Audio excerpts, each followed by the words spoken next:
Hey, thanks for joining me again. My name is Dave Skidmore, and I'm your facilitator and the 5-Minute Counselor.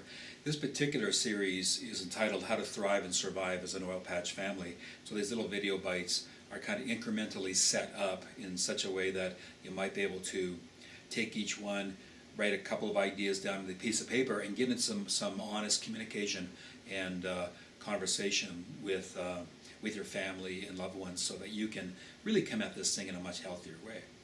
If you haven't yet looked at our orientation video, I encourage you to just track back on the channel, YouTube channel, and do that, and hopefully that'll be helpful to you.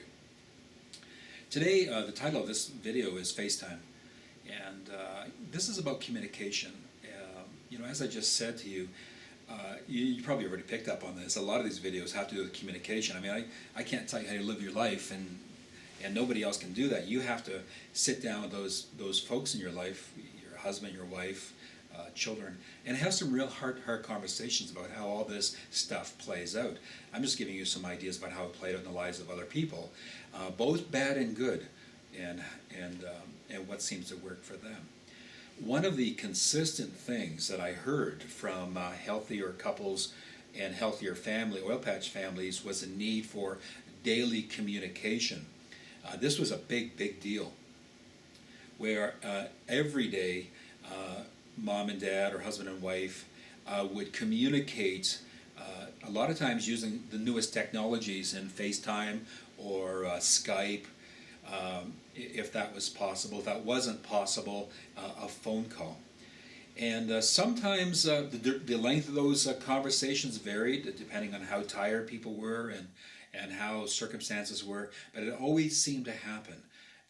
Sometimes a couple of minutes long, sometimes a couple of hours long, but it seemed a critical and necessary component to making sure your relationships are in good place.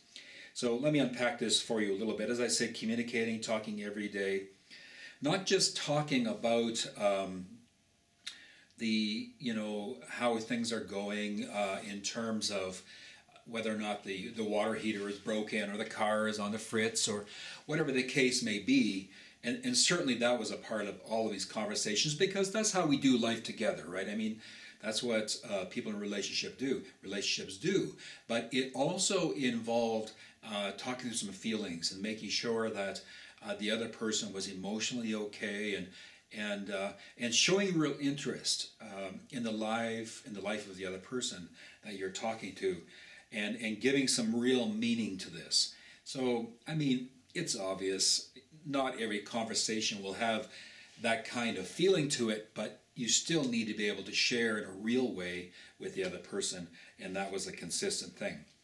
A few of the couples that I talked to who share a common spirituality would often have a devotional time together. Now, a devotional means in spiritual terms that you have something that helps develop spiritual formation. So what would happen is that maybe one would read scripture, or they would read scripture together and take 2 minutes just to say kind of what God said to them, and that really seemed to be a binding thing.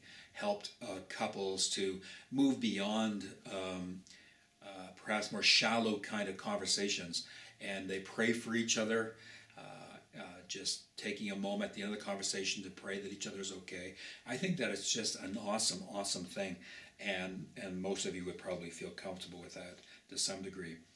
FaceTime with the kids, conversation with the kids, definite. I mean, not only your significant other, but making sure that you have some time with your children to listen to those stories about how they did on a test or how they're making out with their friends, and just making sure you are doing life together, sharing life together, even though you are not right there in the room with them. And I think this is where FaceTime and Skype, I'm not being paid to promote those guys, but I do love the video, or the video part of that, because I think for children, they tend to be very concrete, and it's one thing to hear a voice, but it's another thing to actually see dad or mom, and I think that's kind of important.